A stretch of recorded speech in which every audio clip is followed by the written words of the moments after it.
Hello everyone, welcome back to my channel. My name is Anil और Vue.js3 की इस video में बात करने वाले हैं कि चाइल्ड से पेरेंट में डाटा को किस तरीके से ट्रांसफर कर सकते हैं। डायग्राम के थ्रू समझते हैं। सबसे पहली चीज को, ये हमारा पेरेंट कंपोनेंट होता है, जो इनर या फिर नेस्टेड कंपोनेंट होता है उसको बोलते हैं हम लोग चाइल्ड कंपोनेंट। बहुत बार इंटरव्यूज में ये पूछ लिया जाता है कि सिबलिंग कंपोनेंट्स और चाइल्ड कंपोनेंट में क्या फर्क होता है। तो जो पैरेलल कंपोनेंट होता है ना, वो सिबलिंग कंपोनेंट होता है, और जो हमारा इनर या फिर नेस्टेड कंपोनेंट होता है उसको हम कहते हैं चाइल्ड कंपोनेंट। आपको बहुत सारे ट्यूटोरियल्स में ऐसा मिलेगा कि पेरेंट से चाइल्ड में कैसे डाटा को ट्रांसफर करते हैं, बट चाइल्ड टू पेरेंट यानी कि इसका उल्टा किस तरीके से डाटा को ट्रांसफर करते हैं, ये मैं इस वीडियो में आपको बताऊंगा। अच्छा, इस वीडियो के पॉइंट्स की बात करते हैं। सबसे पहले हम एक चाइल्ड कंपोनेंट बनाएंगे, डाटा और फंक्शंस पास करेंगे एज अ प्रोप्स, और बाद में ये आपको बताऊंगा कि किस तरीके से डाटा आपका चाइल्ड से पेरेंट कंपोनेंट में आएगा। और अपने आप में एक इंटरव्यू क्वेश्चन है, डायरेक्टली पूछा जाता है कि ये बताओ चाइल्ड से आप लोग पेरेंट में डाटा किस तरीके से लेके आओगे, राइट। और वीडियो स्टार्ट करने से पहले एक इन्फॉर्मेशन दे देता हूं मैं आप लोगों को। अगर आप लोग प्लान कर रहे हो होस्टिंग या फिर डोमेन नेम परचेज करने का, तो परचेज करो विद डोमेन रेसर्स। प्लान्स इनके जस्ट 59 रुपीज से स्टार्ट हो जाते हैं, और देख सकते हो यहाँ पे 20 टाइम फास्टर होस्टिंग है इनकी। ई कॉमर्स टूल्स मिलते हैं आपको, जैसे कि वर्डप्रेस, मेजेंटो, जूमला, ये आपको फ्रीली अवेलेबल है। आपको वेबसाइट का बैकअप भी मिल जाएगा, सी पैनल का एक्सेस भी मिल जाएगा, अनलिमिटेड स्पेस एंड बैंडविड्थ मिल जाएगी आपको, राइट। सो बहुत सारे फीचर हैं इनकी। वेबसाइट जाओ, लिंक डिस्क्रिप्शन बॉक्स में दिया हुआ है, और चेक करो सारी की सारी चीजें। आपको सही में यहाँ से बेनिफिट होगा बहुत ज्यादा।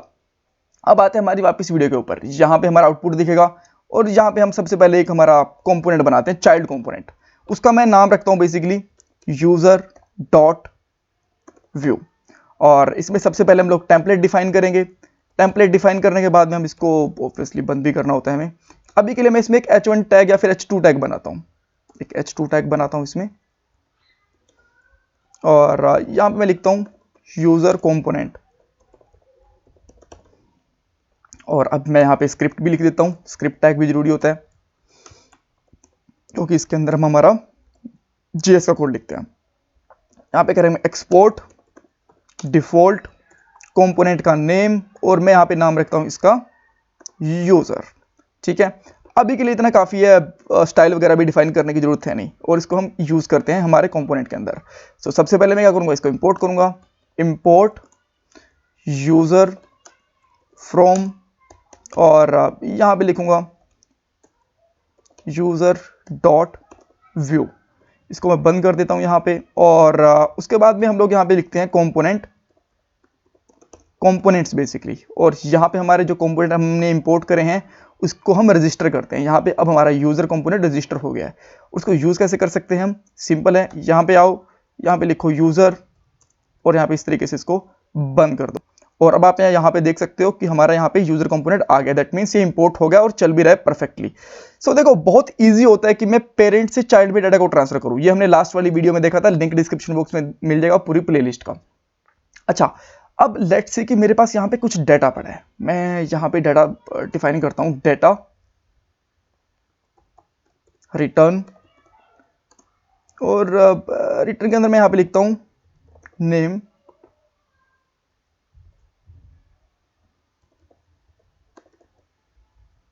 और अच्छा, मैं यहाँ पे कोमल का नाम भूल गया हूँ बेसिकली, तो ठीक है मैं कोमल लगा देता हूँ यहाँ पे। और यहाँ पे एक प्रॉपर्टी का नाम डिफाइन करता हूँ मैं,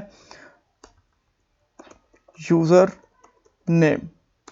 ठीक है, और इसका मैं अभी नाम लिखता हूँ यहाँ पे लेट्स से पीटर। ठीक है, अब मैं ये चाहता हूँ कि ये नाम है, देखो जब यहाँ पे मैं नाम लिख रहा हूँ ना, आप यहाँ पे एरे ले लो, ऑब्जेक्ट ले लो, स्ट्रिंग ले लो, कुछ भी ले लो। जैसे कि ये नाम पास होगा, कुछ भी डाटा इसी तरीके से पास हो जाएगा। ठीक है, सो अब जो ये वाला नाम है, मैं इसको चाहता हूँ कि मेरे पेरेंट कंपोनेंट के अंदर आ जाए किसी तरीके से। सो ये कैसे लेके आएंगे हम लोग। ऑलराइट, इसके लिए सबसे पहले हमें क्या करना पड़ेगा, यहाँ से एक फंक्शन बना के उसको भेजना पड़ेगा। तो मैं यहाँ पे फंक्शन बनाता हूँ, मेथड। मेथड्स बेसिकली एक प्रॉपर्टी होती है हमारी, इसके अंदर हमारे सारे के सारे मेथड्स डिफाइन करते हैं, राइट। और यहाँ पे मैं लिखता हूँ गेट यूजर नेम। ठीक है, ये मेथड हो गया। इसके अंदर मैं यहाँ पे क्या करता हूँ, रिटर्न करता हूँ अभी के लिए। अच्छा, मैं सबसे पहले यहाँ पे कर देता हूँ अलर्ट, अभी के लिए देखने के लिए कि अलर्ट में आ क्या रहा है। यहाँ पे पैरामीटर लूंगा नेम, और यहाँ पे मैं पास कर देता हूँ नेम। तो मेरा फंक्शन बन गया। अभी मुझे इसको चाइल्ड कंपोनेंट में पास करना पड़ेगा। ये सिमिलर होता है, देखो जैसे कि अगर आपने रिएक्ट के अंदर कभी पढ़ा है ना कि चाइल्ड से पेरेंट में डाटा कैसे लेके आते हैं, सेम इसी तरीके से व्यू में भी लेके आते हैं। सो कंटिन्यू करते हैं। मैं जैसे आपको बस एक लिंक बताने की कोशिश कर रहा था। अब मैं यहाँ पे करता हूँ कोलन गेट यूज़र, मैं गेट यूज़र लिखता हूँ ताकि कंफ्यूज ना हो कि ये दोनों चीज़ें कौन सी मैं पास कर रहा हूँ और कौन सी मैं यहाँ पे एक्सेस कर रहा हूँ। तो अब आपको यहाँ पे इस तरीके से गेट यूज़र लिखना है, ठीक है, परफेक्ट। और चाहो तो यहाँ पे चेक कर सकते हो कि क्या सब कुछ सही चल रहा है, बिल्कुल परफेक्टली सही चल रहा है। अब आप आओगे यहाँ पे और यहाँ पे आप सबसे पहले एक प्रॉपर्टी डिफाइन करोगे प्रॉप्स, और प्रॉप्स के अंदर सबसे पहले जो आपका डाटा आने वाला है, सो मेरे पास प्रॉपर्टी कौन सी आने वाली है, गेट यूज़र। यहाँ पे लिखूंगा मैं गेट यूज़र कॉलन फंक्शन, ठीक है, फंक्शन होता है क्योंकि देखो ये डिफाइन करना कोई जरूरी नहीं है कि अगर स्ट्रिंग कर दोगे तो भी चल जाएगा, बट अच्छा होता है कि वैलिडेट करके रखो कि इसके अंदर क्या हमें मिलने वाला है। तो इससे अगर बाद में कोई प्रॉब्लम होती है ना, बाद में अगर हमें पता नहीं चलता कि ये स्ट्रिंग है या फिर कुछ और है, क्या हमने पास करा, तो ये में ध्यान रहता है कि ठीक है कि पेरेंट कंपोनेंट से इसके अंदर फंक्शन आ रहा है। अब मैं यहाँ पे क्या करता हूँ, एक बटन लेता हूँ, बटन यहाँ पे करता हूँ सेंड यूजर नेम, ठीक है, इसको बंद करता हूं यहाँ पे। और यहाँ पे मैं ऑन क्लिक फंक्शन लेता हूं, ऑन क्लिक नहीं होता व्यू के अंदर, व्यू ऑन क्लिक इस तरीके से यूज करेंगे। और यहाँ पे हम लोग हमारा एक फंक्शन कॉल करेंगे जो कि हमारा पेरेंट से आ रहा है, यूजर नेम एक पेरेंट से हमने फंक्शन लिया था, वो यहाँ पे आ रहा है इस तरीके से। और इसके अंदर आप क्या पास करोगे, इसमें पास कर दोगे आपका नेम, अच्छा ये दोनों यूजर नेम हो गए हैं, अच्छा ये गेट यूजर था, सॉरी, जो हमने लिया है ये गेट यूजर है। और यहाँ पे है हमारा यूजर नेम जो इसका नाम है ब्रूस, यूजर नेम हमने यहाँ पे पास कर दिया।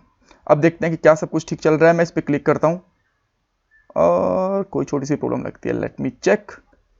और आई थिंक प्रॉब्लम कुछ नहीं थी, अगर हम इसको रिफ्रेश करेंगे बिल्कुल सेम कोड के साथ में तो चल जाना चाहिए। ये देखिए चल गया। कई बार ऐसा होता है कि हम लोग जस्ट रिफ्रेश नहीं करते बिकॉज ये ऑटो रिफ्रेश होता है, बट इसको स्टिल रिफ्रेश की जरूरत होती है। तो अब देखो जब भी मैं यहाँ पे क्लिक करता हूँ इसके ऊपर, यहाँ पे तो पीटर नाम आ गया, और ये अलर्ट कहाँ से हो रहा है, ये हो रहा है हमारे पेरेंट वाले से। तो इसका मतलब पेरेंट में हमारा डाटा आ ही रहा है, राइट।